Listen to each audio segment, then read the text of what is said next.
Food Safety Forum is linked up, but he's got us onto all of these platforms.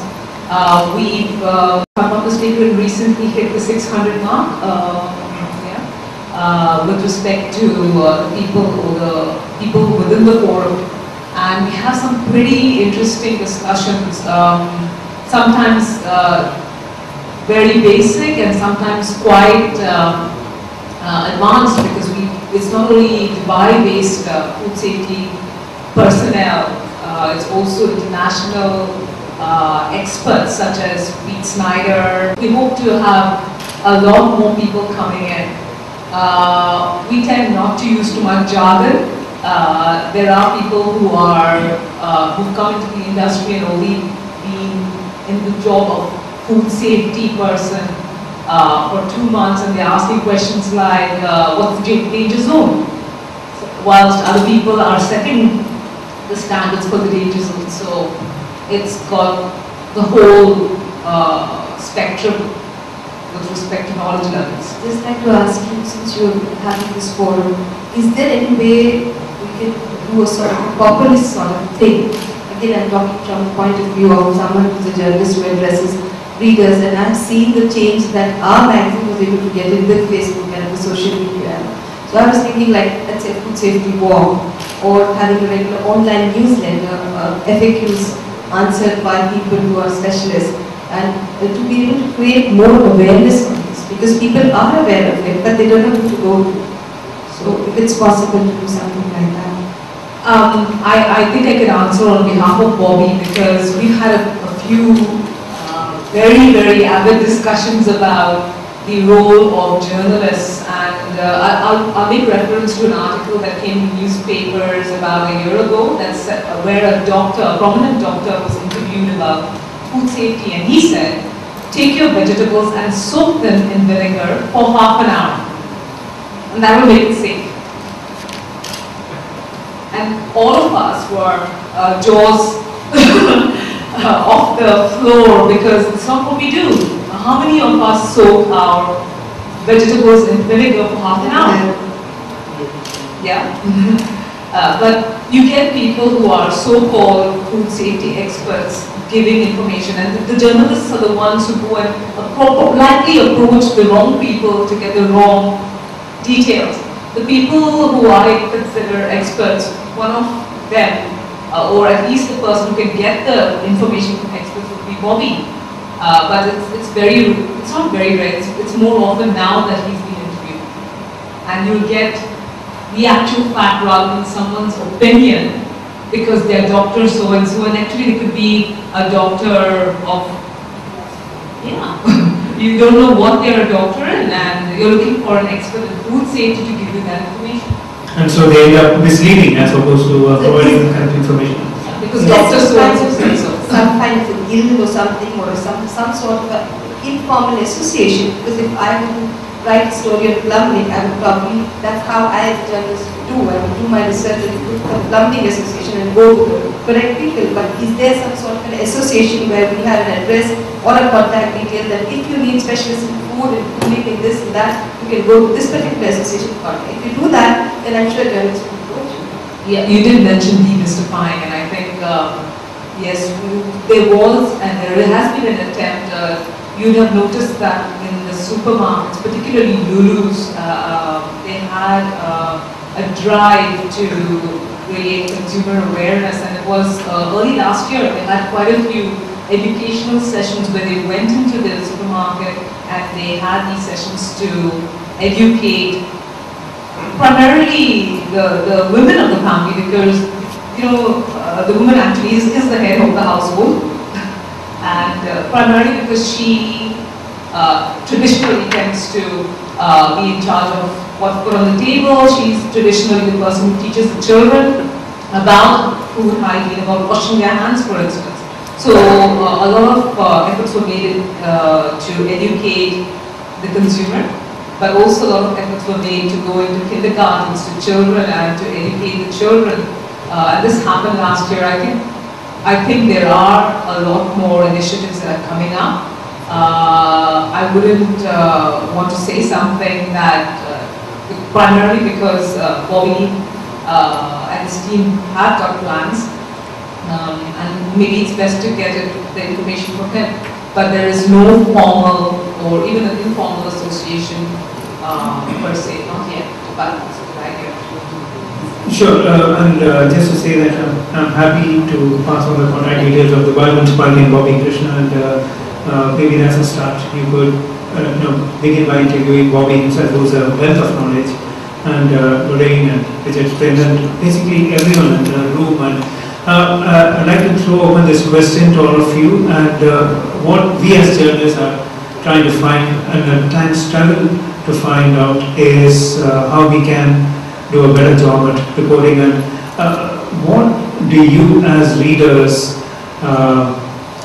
find in the media in terms of food safety? Are you happy with the coverage? Would you like to see more? Do you think it's adequate, or is it almost non-existent? And would someone like to answer that question? How many of you read Gulf News, for instance?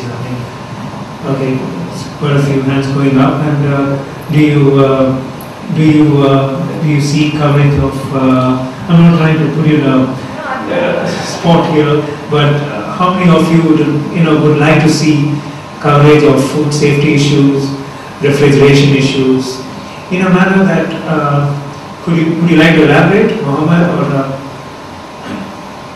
we have Fred? We just pass the mic to Zita.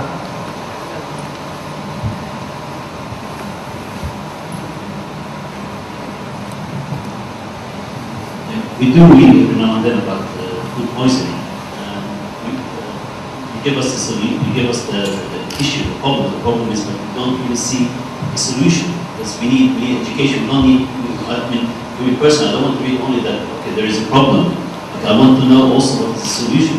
So there should be, I think, a supplement like Friday or Thursday, where you have this additional magazine to talk more about it, not only just. There's a problem, but what is the solution as well? Just educate people.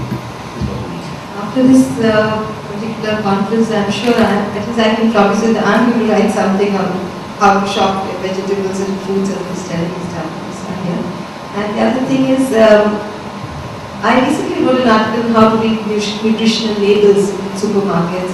That is something on long shelf life bills and what is preservation and how do you pick up the right milk and the mock milks that are available. So we do on and off, but I would say it is limited and we need to create new things.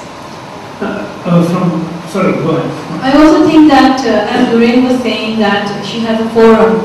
Now, if it is widely circulated, for example, in supermarkets or even in schools, that okay, if you have a food concern or as to how to store food or how to buy food, maybe there is a website which is probably circulated in schools or maybe even in supermarkets, wide places where everybody can have access to it, big billboards or, so people then can kind of relate to that and then access those websites for the right kind of information, because I mean that is the right place to get the right information, not opinions of certain doctor or so and so in the newspaper.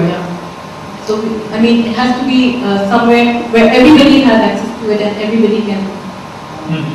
Yeah, and just to yes. I think going on air is a good tool of creating awareness to the public, because many of the.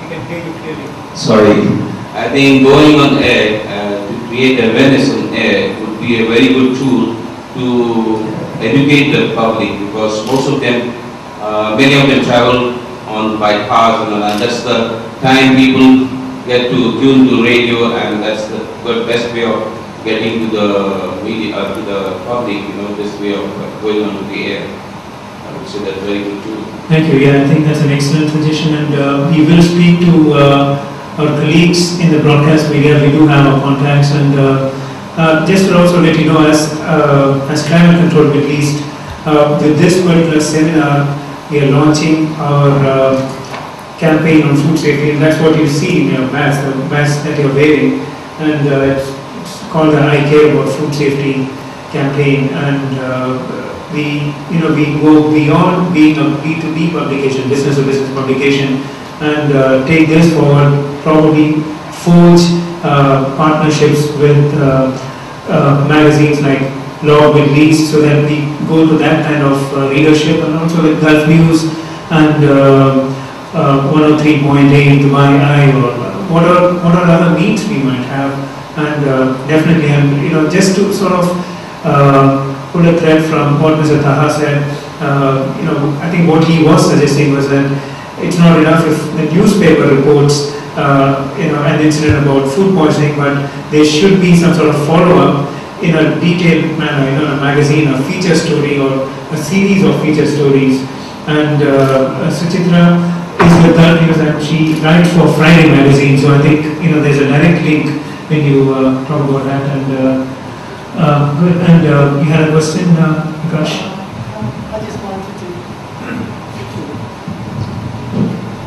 just wanted to add that there's got to be more awareness of the consequences of poor handling, because that, as a person in the industry, I felt that a lot of things are happening which probably a person passing by on the streets might notice, but then he just looks at it and walks away. So if he's able to highlight, or if somebody's made aware of those kind of things which do happen, or certain malpractices, for example. Sorry for the terminology, but end of the day, that's what it is. So then that can actually save a lot of life, or rather create a better awareness as to what people need to look out for. Thank you. I One more person. I also think that more than taking a negative approach of what happens after food poisoning, what we need to do is to talk about what to do to prevent the food poisoning. So it's a lot of series of educative articles on how to manage it, how to be aware of what food hygiene is all about. From a very basic level for the people